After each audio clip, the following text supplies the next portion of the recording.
La bataille de Vertières, oui, représente un changement de paradigme. Changement de paradigme très important, puisque le 18 novembre 1803, quelque chose est fissuré.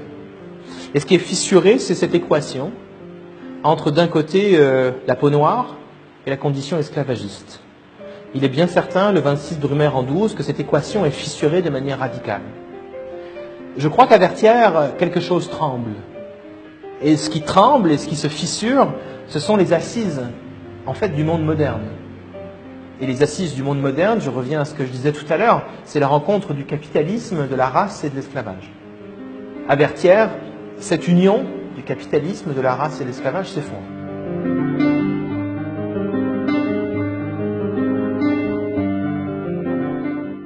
On arrive à marginaliser Haïti en n'en parlant pas dans les livres d'histoire. On arrive à marginaliser les grands moments héroïques de l'histoire d'Haïti en expliquant dans les livres au XIXe siècle que tout cela est trop douloureux.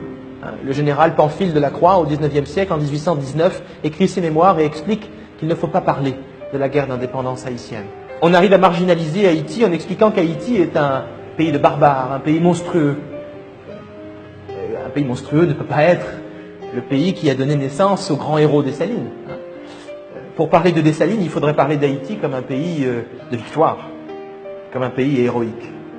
Or, la France, pour toutes sortes de raisons, conscientes ou inconscientes, a préféré faire d'Haïti un pays à aider, un pays problématique.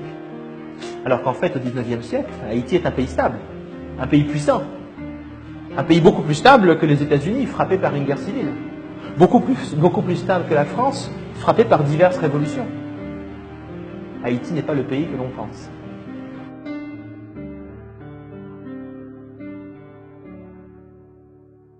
La dette, ce n'est pas seulement le signe d'une oppression d'Haïti par la France.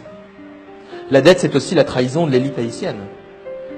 C'est Jean-Pierre Boyer qui accepte le principe de la dette. Il ne le dit pas d'ailleurs à la population, lorsqu'il accepte les conditions de la France. Il ne le dit pas tout de suite, on le sait plus tard, que Boyer a accepté de payer 150 millions de francs or. Mais ce n'est pas l'élite haïtienne qui a payé la dette, c'est la paysannerie. Ce sont les producteurs de café qui envoient leur café dans les différents ports de l'île, et ce café est taxé. Et cet argent sert à rembourser la dette.